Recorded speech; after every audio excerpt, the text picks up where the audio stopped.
Because the road to hell is paved with good intentions. Alright guys, Protovoid here. So, today marks the start of my Capture the Flag event. What is a Capture the Flag? Well, I have made a series of tasks, I guess you could call them, and in each task there is a flag. Once you complete that task, you will get the flag, which will give you a hint to move on to the next objective. For this, the only thing you need is a computer with an internet connection, as well as a Kali Linux box. Well, Proto, I know you got that cool MSI laptop, but I've just got a simple little laptop here. I can't run Kali. I can't run any Linux distros. I can't even run VirtualBox. Well, if that's the case, sorry. You'll just have to follow along next month when I post the how-to video or the explanation video of what I did and what the steps are to go about finding these flags. Let's say you have a entry to mid-tier computer. What can you do? Well, Windows has this cool option called Windows Subsystem for Linux, WSL. And what I'm going to show you is how to install that onto your computer. Now, this isn't just useful for this CTF, it's useful for learning the command line, as well as doing simple command line tasks on a Linux environment, again for learning purposes or for lightweight purposes in terms of Kali. What won't you get out of this? You won't get a GUI, a graphical user interface. It will be command line only. So, first thing we have to do is open up our terminal. Now, I shouldn't have to say this, but the Windows Subsystem for Linux, this is on Windows only devices. If you have a Unix device, Mac is the other operating system out there, then you won't be able to do this because you already have the capabilities to run bash commands and bash programs, bash-based scripts. Windows does not have that ability. If you have a Linux device, you don't have to do this. You can download exactly what I'm going to show you onto your Linux device. For those Windows users that have upgraded to Windows 11, as I have, this was not a choice on my aspect. My computer just decided to do the update, and here we are now. So, first thing I would suggest is, you'll see right here, it says Windows Terminal. I don't know if this is on Windows 10. I know it's not on Windows 8 or 7. If you're on Vista or XP, let's talk. Let's get you an upgrade.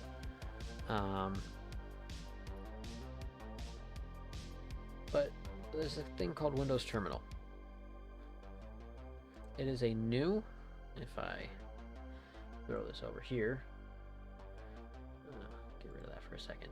This is a new, I'll say, command prompt for Windows. I love it. This is the best thing I have seen Windows do in a long time.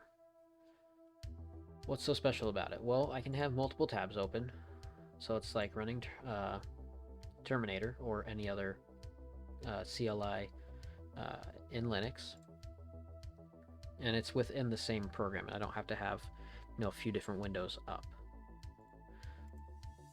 I can also run a actual command prompt, so I can run PowerShell commands, do command prompt, and also there's an Azure Cloud Shell.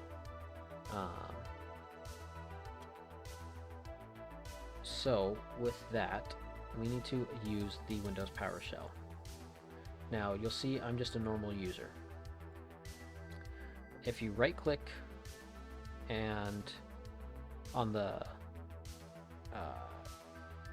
icon, you're going to have to run it as an administrator. If you don't have administrator privileges on your device, you won't be able to do this. So, ran this as an administrator. First thing we're going to do is type in WSL-L-V. So, I have no installed distributions, but it's already installed. If it says something along the lines of install or something to where it does not show you this, you will have to install the Windows Subsystem for Linux. Super simple. WSL -- install. It'll go through the installation process. We will be on WSL version 2. Control L clears the screen. Very similar commands to the Linux terminal for some of these things.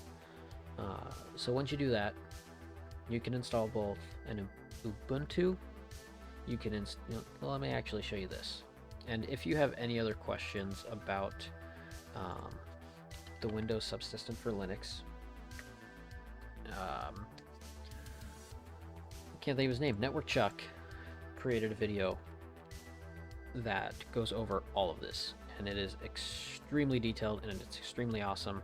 I'm just showing you a single thing that you need to do.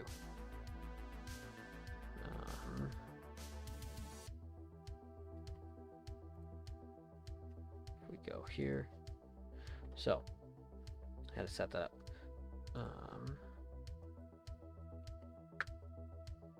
Come on.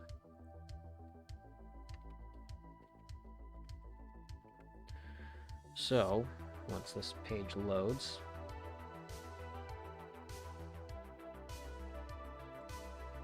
he has a 5-minute video. Kali Linux on Windows 10. Kali Linux. Go ahead and check it out. It's a good video. Goes way more in depth into than what I'm showing you, and it's a very quick, precise video on what to do. So once you have that installed, once you have WSL installed, next thing that you want to do is actually go to the Microsoft Store, and all you're going to do is type in Kali. Press enter, and it'll pull this up. Go ahead and press open, and then this screen will pop up.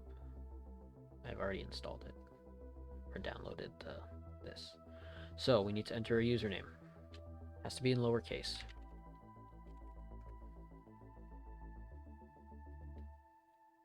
And then password.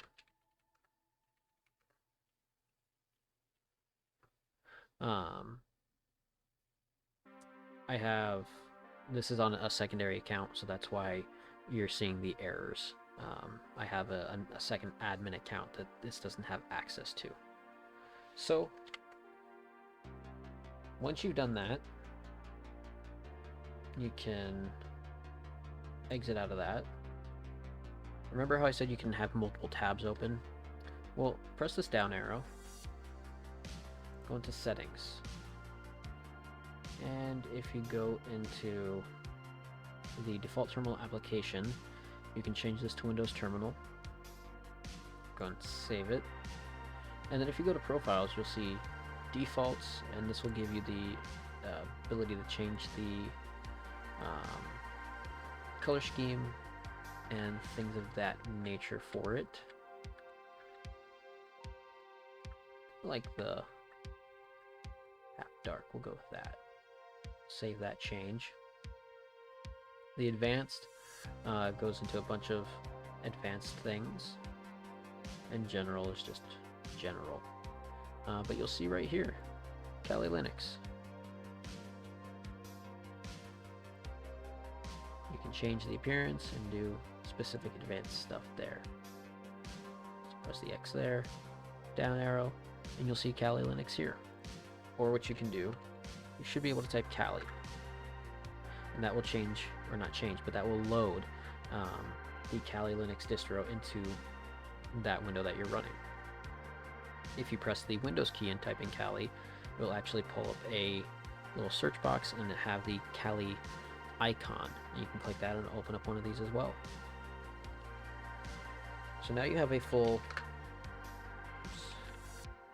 Linux distro all the way through. The cool thing is you can go into the mount, MNT, and I have G, WSL, WSLG, D, and C. So if I do change to D, oops, oh, missed the capitalization on both of those. I can actually see my external hard drive. So I can see the Steam library and my virtual hard drives from my virtual boxes. And then here's the one hint that I'm going to give you.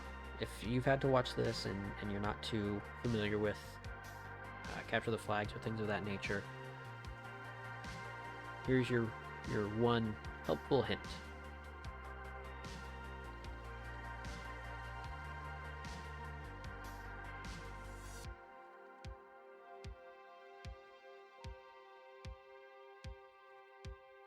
First, going to update the system. And it's going to do its update thing. I'll fast forward through this portion. I'm not sure I hope it doesn't take too long. If it does, it'll obviously be fast forwarded.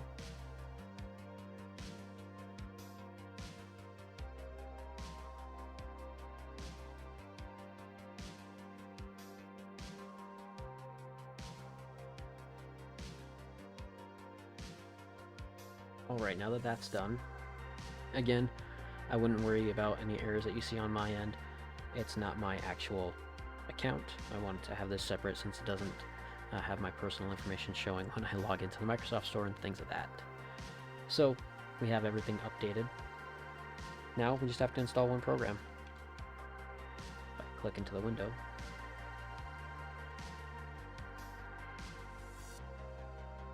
so sudo apt install John tick y. Dash and tick are the same thing. It's just a little hyphen. So the sudo super user do, so it's elevating into an admin privilege to install. Apt is the package manager.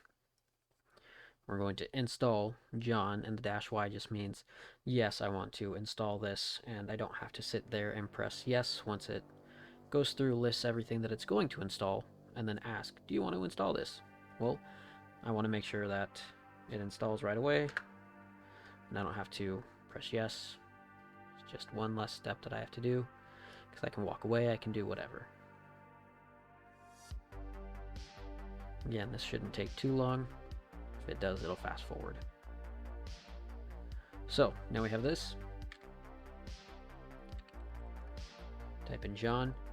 This is John the Ripper. This is the only hint that you will be getting. Again, if this is your first Capture the Flag, it's not something crazy. It's not something that you're going to have to go super in-depth for. Everything is there that you need, except obviously how to do it. If you get stuck, just keep Googling, keep trying. Use those Google Dork techniques that I showed you. Google will answer almost every question except for what the flags are. At the end, if you get to the fourth flag, it tells you how to let me know that you got there, and it tells you how to tell me and what to tell me. I hope you guys have fun with this. I spent a little bit figuring out what I wanted to do and how to make this at least a little bit more fun and easier at the same time. If this is something that you like, I can do another. I can make it more difficult, and I can reach out to others in the community to see if there's a way that we can actually involve some actual, I'll say, OSINT or penetration testing skills. I really want to focus on OSINT and really work on those techniques. If you have any questions, let me know. This video will be posted on my Instagram as well as YouTube. And leave some comments, questions, whatever it may be, down in that comment section on both. Like the video, share it with friends. If you share it, please tag me. I love knowing that you guys share my stuff, and then I'll reshare it and tag you in it as well. Just helps me to know that my stuff's getting seen and that things like this are actually useful and inviting, intriguing, and just attention drawing for you guys. If you have any questions, again, let me know. I won't answer how to do this. I'll just point you over to Google. But I appreciate everything so far. I'm happy to start this year off pretty good, and hope you guys have fun with this. Because the road to hell is paved with good intentions.